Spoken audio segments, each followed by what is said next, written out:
Okay, this is Orot HaKodesh Chelik Aleph Perek Daled. It's called Ha'emes HaNisbas Mikol, which we could translate loosely for now. Emes we translated in the last parak as truth, and it does mean truth. It also means sort of like a good way of saying it in other ways, because with every Hebrew word, if you sort of use different words, almost like describe it from a nuanced place, then you can kind of get a better sense of what it really means. So it also could mean reality, and it kind of does mean that. What you think about what truth is, truth means things that are actually real, whereas falsehood means things that are invented and made up in our minds, and that we say about the world around us that actually don't correlate or align with what's actually real around us. So similarly, you could say objective or real principles that exist in reality that are verifiable. Say a scientific principle would be gravity, so we know that there's something which is happening which causes us to fall towards massive objects like the Earth. No one really knows how that happens or what's doing that. I'm trying to figure that out still. But the fact that it does exist and does operate, that's real, and we have a name for that real thing. It's called gravity. So things that are real like that are called emes. They're in the category of emes, and there's a whole world of those things because everything around us is part of that category. But that's only an important category when it's contrasted to its opposite, which is sheker, which means things that are not really so real because we created them. We're propagating things that are not exactly accurate, or inaccurate in the sense that they're not reflecting or in alignment with what's actually going on around us in the world. So there's a lot of different ways you can destroy emes, or you can impact or warp it to create sheker. And what this is saying here is that there is an emes. There is the emes in general is requested, required, sought after. Nitbas means to be try to get it. Like emes is nitba, it means it is sought after. Mikol, from all. So we're going to sort of see here a little bit exactly in what way emes and truth is kind of there, and it is kind of waiting for us to try to find it. And we're going to see a little bit about how it's hard for people to really do that, and exactly why it's hard for people to do that. We're going to try to talk about that a little bit as we go through what he says here. But the idea here is that since the Orot HaKodesh, world or system or whatever, which means the intangible side of reality, so since it is kind of beyond things, so in a way it's more difficult for us to access it because we have a lot of things that are bombarding us in terms of the layers of emes that are more tangibly measurable and visible. For example, with our eyes, things that you see with your eyes. So very often they can interfere with things that are more nuanced or subtle. So when you're exposed to a loud noise, or when you see something which is very visually attractive, like a screen, so anything which is visually stimulating, so that very often can kind of get in the way of your ability to also notice other things that are more nuanced or more subtle or more quiet. And so that's an example of how the Orot HaKodesh context or aspect of the emes, of reality within which we live, can kind of get hidden or more difficult to sense or to see because of the overstimulation of that which is in front of us in terms of the physical aspects of emes. So just to sort of restate that what we said until now is that reality consists of many parts, and all those parts are kind of part of one giant, we'll call it one giant system.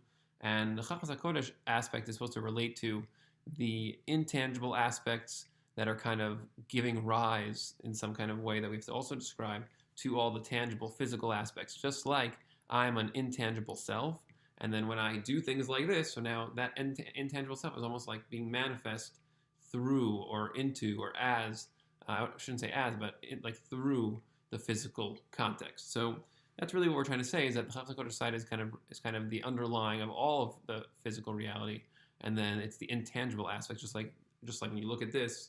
So you might see all these things that make up my body, but you're not looking for that when you're talking to me. You're not actually looking at my eyeballs to try to see my eyeballs. You're looking into my eyes because you want to see me, the self that's kind of like behind it. But we don't really mean behind, like over here behind, because I'm not behind my body. So where exactly am I that we're looking for me when people look into my eyes, when I look into somebody else's eyes? So it's intangible things are in a non-directional, non-spatial place. It's not really where I'm not in a place.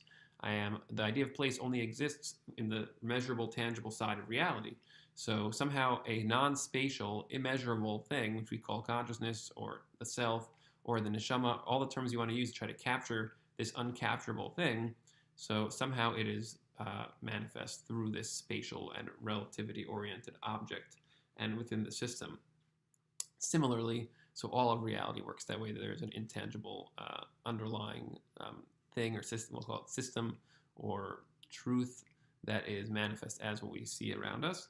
And so this is going to really be about why, kind of not why, but sort of how it's hard to see that, and we all want to see that. So that's ha'emes hanisbas mikol, the emes that is sought after from all things. Kol ma she'emes hi yoser gvoha. So as long as, like, according to the amount, proportionally, according to how much the particular aspect of reality that we're discussing, the more that it is, quote, higher up. And we're going to use higher up here means, if we think of it as a system of there's the tangible world, and if you use a body as an analogy, again, tangible aspects of the body are what you see and can touch. And then there's increasing layers of intangibility as you kind of go more and more towards, from the externality of the body all the way up to the self. You can think of the self as on the top, and the body is kind of on the bottom.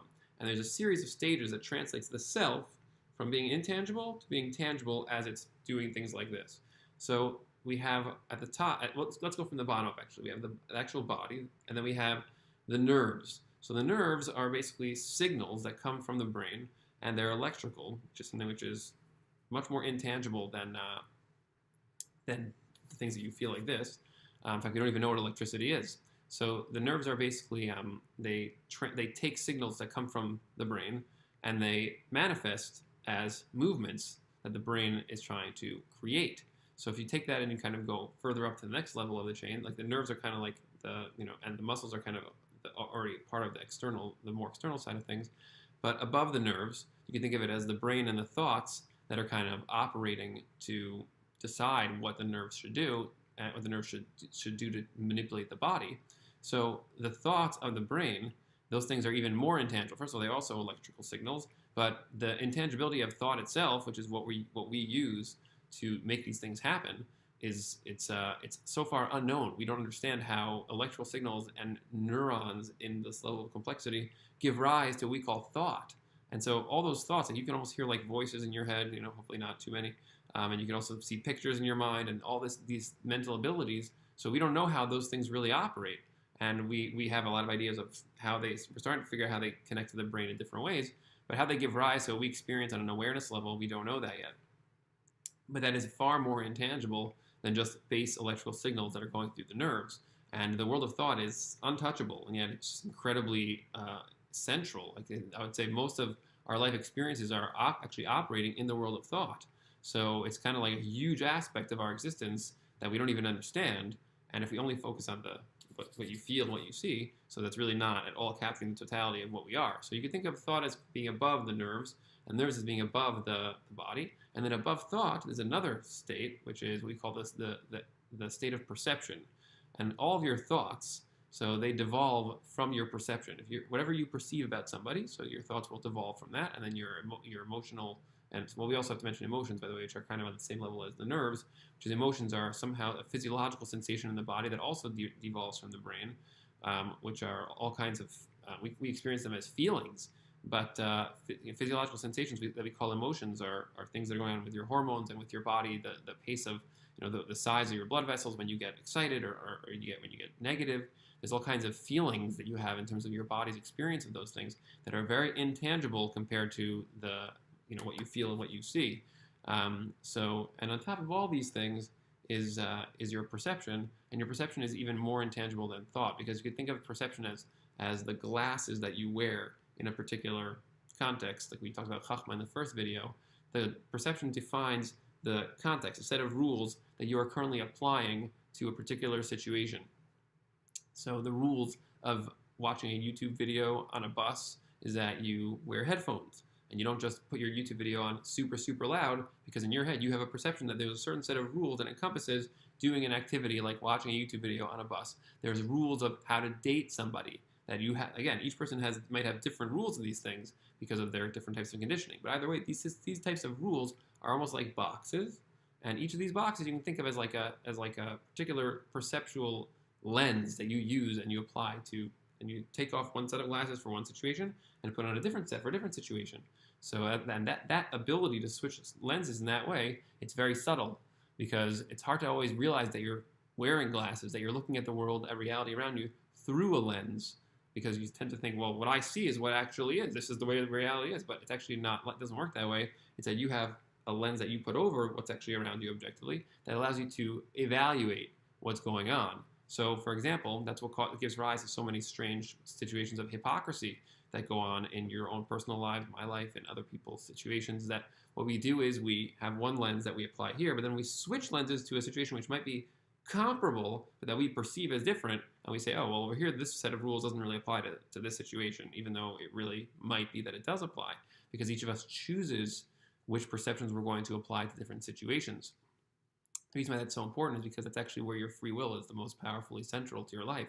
You can always choose how to perceive a situation. That is something which you constantly have that ability. No one can ever take that away from you. It's the last freedom that human beings have. There are lots of times that you cannot control other things in your life, but that you can always control. And so to develop the awareness of your perceptions and that you actually can control them is extraordinarily central to the writings of Kabbalah.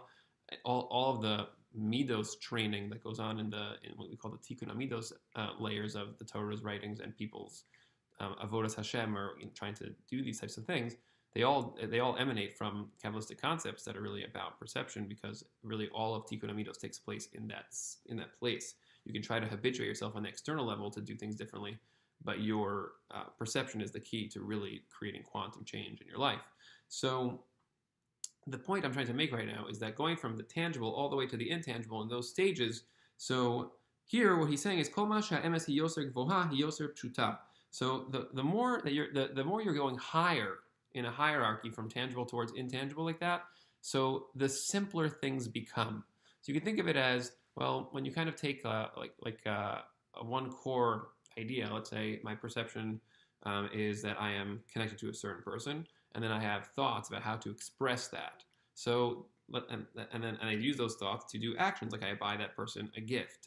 So if you think about those different stages, so the basic perception is the simplest. It's just me and that other person, we are connected. We have a friendship, a bond. Simple, just one thing, one profound idea.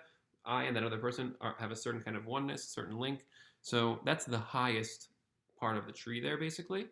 Or I shouldn't use the word tree because that would be the bottom is the simplest, but that's the highest part of the hierarchy, and almost like a pyramid structure. And then as you kind of go down, well, now let me start thinking about how to express that connection. I want to get a gift. I think thoughts about that. The thoughts proliferate. We call that bina. It's where now there's a lot of different thoughts calculating what I should do. How do I express my connection with this other person? So you have a lot of different thoughts. Then when those thoughts are translated finally into actions through the system of emotions and nerves, so then there's an incredible proliferation of sensations and movements. And the complexity of what goes on in terms of the body in those situations is really, it's endless. There's so many different details that have to work exactly right. And so ultimately, like, let's say it ends up that I'm in a store and I'm trying to buy the gift for the person. And then, I reach over to pick it up. Like, there's thousands and thousands of movements and changes in my muscles to make that happen. And if you decided to zoom in and fix it on one of those, then what would happen is you just be like, oh, look, there goes that, I don't know, pick a random, there goes the wrist tendons. They're starting to move the fingers again. And if that's how you note and understand and think about what it is that I'm doing, you're really sort of seeing a very small box or small slice of the totality of what's happening, which is that I'm trying to create an enhancement of the connection that I have with that other person. And then these are just the many, many different things that have to happen or for it to happen. So the higher you go in that hierarchy, the more simplified, the more universalized, the more centralized those things become. If I would start trying to talk to other people about my wrist tendons when I buy things, they would be like, I don't really relate to that unless they think about that also, which is kind of a weird thing to think about. So here, the more that the principles or the ideas are higher in a hierarchy going from tangible to intangible, the more simplified they become. They become very simple. It's really a simple principle, the idea of me being connected to that person. And when you look at that hierarchy and you pick that top place to think about as opposed to one of the lower stages, so then it really makes things a lot clearer. Like, what am I actually trying to do right now? So if you feel a lot of feelings and a lot of excitement, so that can sometimes confuse you. And you can, like, let's say you want to start a business. So if you get very excited about it, so you want to start with it, you get very excited. So you're like, well, and I want to do this, and I want to do this, but you don't really know exactly what are you really trying to do at root? What's the core of what you're trying to do? And then all the other things will be able to be properly harmonized with that core thing.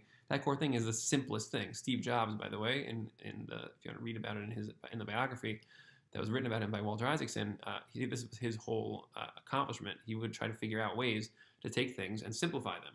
Crazy rules, like if you want, one of the rules was any part of the menu in the Apple operating system, in the mobile one, you have to be able to get to it with only 3 clicks, from one place to any other place, and only 3 clicks, never more than that. He had a rule like that, and there's many, many other rules that were just like that, trying to make things as clear and as simple and understood as possible, that we can really get to the core of what something is about.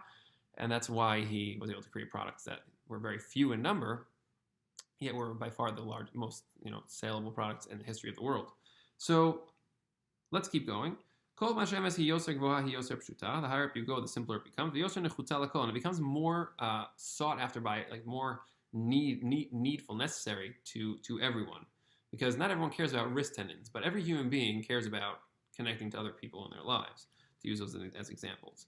Tsarus halev shel ha'adam, the narrowness of the heart, which here we're going to translate the lev as passions, particular interests or passions of people, shel ha'adam, of person, or the person, meaning people in general. Alulahi lenasos lenateach es ha'emes lechalakim. It is prone to try to dissect reality into parts. And that's what we try to do, because the simpler you get, the more fascinating and profound things become, and yet also the more terrifying things become, because things that are profound and real in that way, we don't feel safe with them. We feel like we're at the edge of what we know, and we're like, wow, we're so much bigger than what we even realize. So it's easier to sort of just stay in your box. Like, let me just focus on things that I can see, that I relate to, that I can think about in an easy way. And so the tsarut halev means the narrowness of our passion. We have this tendency to want to be kind of kept in a safe space, and that's a narrow space, which is what Mitzrayim is, incidentally. Same exact word, but something I mentioned in the last video. Narrowness is a place where you feel confined, and that also makes, when you get rid of confinement, you feel like, whoa, this room's too big, I don't know what to do with this, so then you feel unsafe. So here, we tend to do that. We want to try to break MS into parts, la'aktinosa, to make it smaller. Because we are awed, we're like almost like terrified by its largeness, by its intensity. And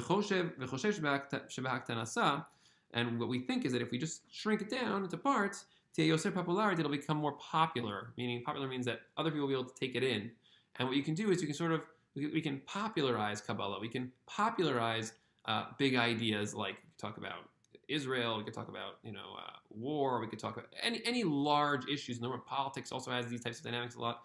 We try to use sound bites, small things, because we basically think, well, people are just silly, they can't really understand or they can't think. I'm going to tell them what to think, and then we take popularized ideas. That's what a lot of political one-liners are like, and someone was just tarring and feathering Mike Pence about well, forget that, we don't need to go into politics right now, but just all these things where people just sort of take ideas and just make them very small, and then when they give it to you, and that way we hope that you'll just understand what we think, and we can try to convince you to think a certain way, as opposed to large truths. It takes time to understand them, but if you do the work, it literally will change your entire perspective on life. And then so what they think is you shrink it down, and make it yoser shav l'chol nefesh.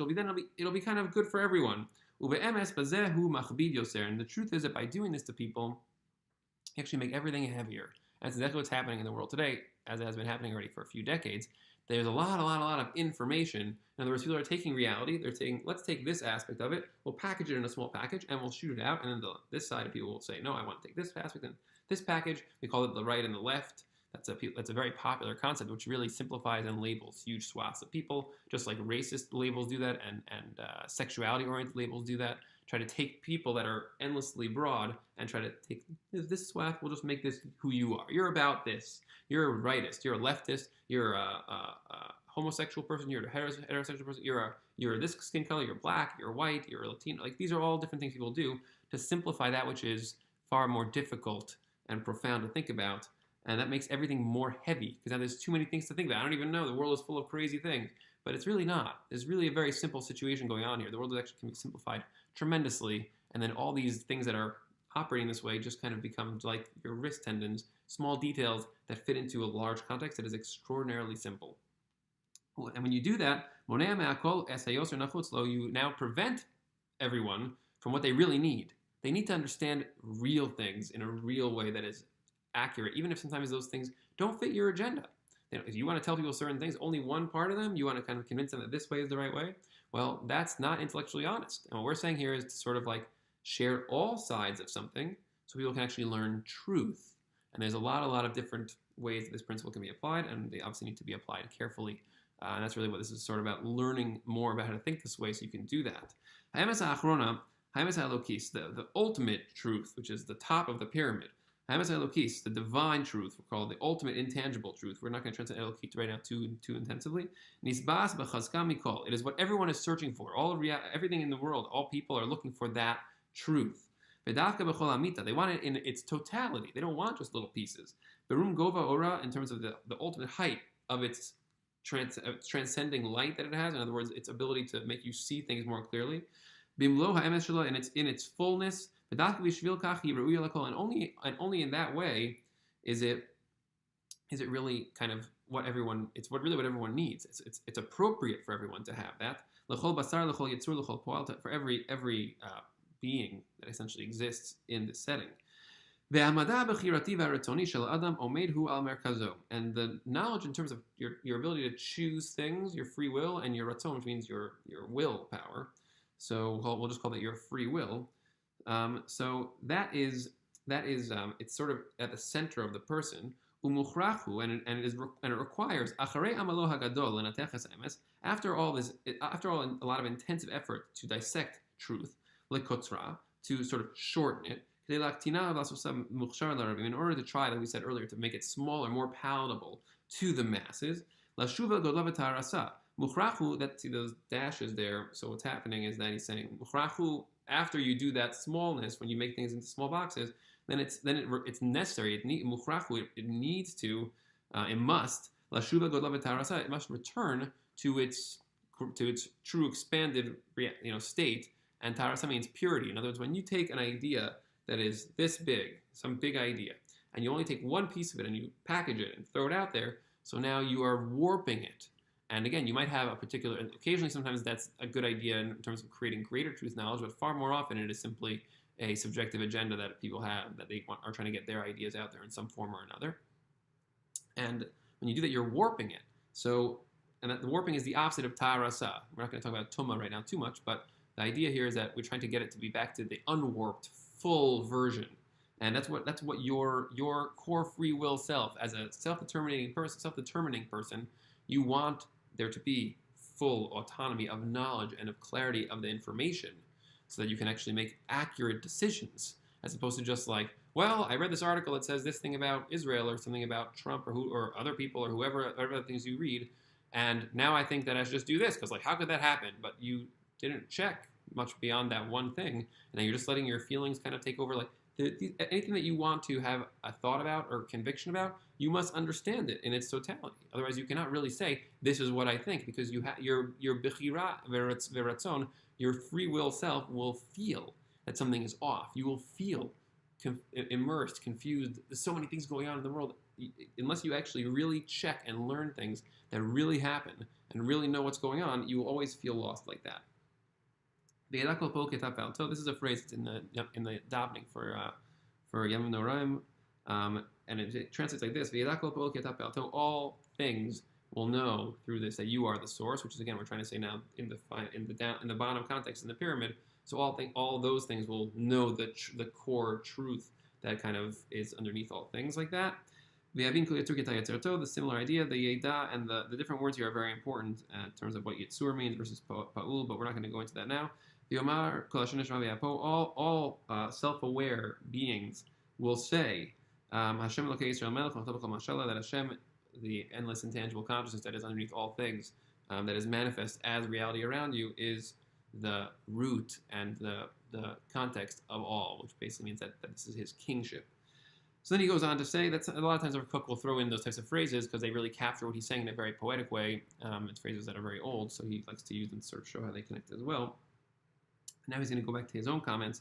So we are, how special are we that our our role as people who are supposed to be the keepers of these secrets about how reality works that we are now sharing over the last 200 years already, but really now in the last 50 years, even more, as these secrets become more and more relevant to the lives of the entire world, as everyone is looking for the intangible truth underneath all things. Ma tov chalkenu, how wondrous or how desirable is our situation, our role, because for the purpose of returning that profound, more scary because it's so big, truth about reality, that truth that all neshamos, all self-aware beings, their lives are emanating from that. They're attached to that. And the constant progress and unfolding awareness of our own intangible consciousness and that of people around us, whether it's in your individual relationships as you get to know people more deeply and as we get to know reality more deeply and we see more and more what is going on underneath this entire place that we live. So that's hand in hand. Shluvim means like kind of also attached to it. That's our role. That's what we're chosen to do. That we're chosen to create greater awareness, greater clarity, greater truth orientation. We're not here to teach people good values. We're not here to teach people about social justice. We're here to teach people what's true. It happens to be that a lot of things that are true are confusing at this point because people get very confused about which things apply where. And truth is unfortunately far larger than the individual bubbles and slices that people tend to purvey in the world. So the trick is to get in touch with a system which captures all of the truth and then sort of see where each of those slices fits. And that's what we're supposed to be doing for the world. As people who are members of B'nai Yisrael, the ones who are the purveyors of the big picture truth, we're supposed to be doing that. But instead we have a lot of cultural Torah which we send out, which is a lot of Dvar Torahs and a lot of ideas about God being a guy in the sky, and then there's a lot of old questions that are constantly getting asked and no one is ever answering about how come no one knows how to do tefillah anymore, or well, you should wear tefillin because that's like what you're supposed to do, but there's not so much understanding of what tefillin even is. And there's millions of examples of that, of how our Torah lives today and the Torah that we're teaching is simply also becoming sliced and warped, and there's so much more. That's 95% of the Torah is not even being taught. I mean, 5% of the Torah is the halachic application. The other 95% is thousands and thousands of books in the Gemara itself and in the Medrash and in the Zohar and so many places in the writings of Chazal, and then also later writings that are simply never read and not taught. And these ideas are simply just being ignored while we just teach people how that they, this particular details, how to tie their shoes, which are very important things. It's important to know how to wash your dishes too. But if you're doing that, washing dishes in a way that is making you not get closer to your spouse, and you're not living a life of relationship, of realness, of authenticity, and balance, and emotional security and self-esteem, what's the point of knowing the details of how to wash dishes? It sounds very strange. So, we have this talent in our essence as people. We're searching for this. Ha-pratis va-klalis, both on the individual level and also on the national level. B'torah told dosenu, in terms of the description of our history and our heritage, of what we're doing here. B'tev b'sarenu, in the nature of our bodies. B'mezeg artenu, and then the whole Israel as a place is all about this. There's a much longer discussion about what Israel is, but that place is designed for truth seeking. B'nishmas avosenu agdom, in the consciousness of our predecessors. L'kedoshim asher ba'aretz hema v'adivrei kol cheftipam v'nochem netaticha sorek lo zera emes. That's another quote that he's bringing, trying to capture the same idea. But what we're trying to say here is that that's what we're here for. We were put here as a tree that is designed to be that way, and everyone is supposed to be benefiting from this tree, and we should be sharing these things. And it's something which we need to be learning more on our own about what exactly is the underlying principles and structure of the Torah teachings that we are purveying. Because if we do that, then we can actually achieve our purpose here instead of just being what everyone's... Another old question, how do we know our religion is right? This is not a religion. Religion means a set of ideas that people say that we have to follow dogmatically in order to be part of a sect or a group. That is not what this is. What we are supposed to be is people who were given access to a description of reality. Like that's what science is, a description of reality. But we are given access to a description that is extremely broad. It's supposed to be the totality. That's why it's called Reishis Chachma, means the beginning of all principles. It's supposed to be that which is the root of all principles. It's the theory of everything. And we don't know what it is. Instead, we just have all kinds of weird sociological and cultural associations of what these things mean. And then you have questions like, which religion is right? Well, I don't know which religion is right because I think each religion that's out there, every group and sect has its own ideas that are kind of fragments of the total picture. And we're not a religion. We're supposed to be just simply people who are, it's descriptive. Here is what reality is. Where proscriptive, which is what religion is, it basically says, you have to do these things. This is what you have to do. We never said that. We might say that today. People say that in the Jewish world today. This is what you have to do. Halacha is if you're obligated to do this. You don't have to do anything ever. The Torah says that. It says, here is a description of reality. If you do these things, so now you'll see what will happen, because it's the same thing as if you jump off a cliff. So it's a descriptive thing. You can't jump off a cliff. It's not true. You could jump off a cliff. But if you do, recognize you cannot choose the consequences of that. There are natural outcomes to jumping off of a cliff. If reality is set up in a certain way, you can't do things that violate that if you want consequences that are different from the natural consequences of those actions. So what we are doing is we are descriptive. Hashem says in the Torah, here is reality. You could do this, you could do this, you could anything you want to do. And I'm telling you to choose a path that will bring you life, that will create greater progress, happiness, fulfillment, self-expression, connection for all of you. But do you have to do that? No. You don't have to do anything. You can choose to do whatever you want to do. But if you want to be in harmony with reality and with who you are, this is the way to do it. So we are a people that was supposed to have been given access to a descriptive understanding of reality that has implications of how to live that are, again, not binding in the sense that you have to do it from a rigid place. But if you want to achieve what you are, this is the only way to do that. So, of course, I'm only giving, following Rav Kook's recipe, we can't go into all the details the second of each of the parts of that system, but we're trying to sort of lay down the groundwork for that. And that's really what this piece kind of does, kind of gives us a good context, try to think about why we have a hard time with it, because we break into small boxes and we try to avoid big truths. But big truths and the big picture of things is pretty much the only way to ever break small-minded perceptions and get further and further and further. And all the leaders in the world today, whether it's Jewish leaders or non-Jewish leaders, Elon Musk is a good example. The guy just never stops thinking out of the box.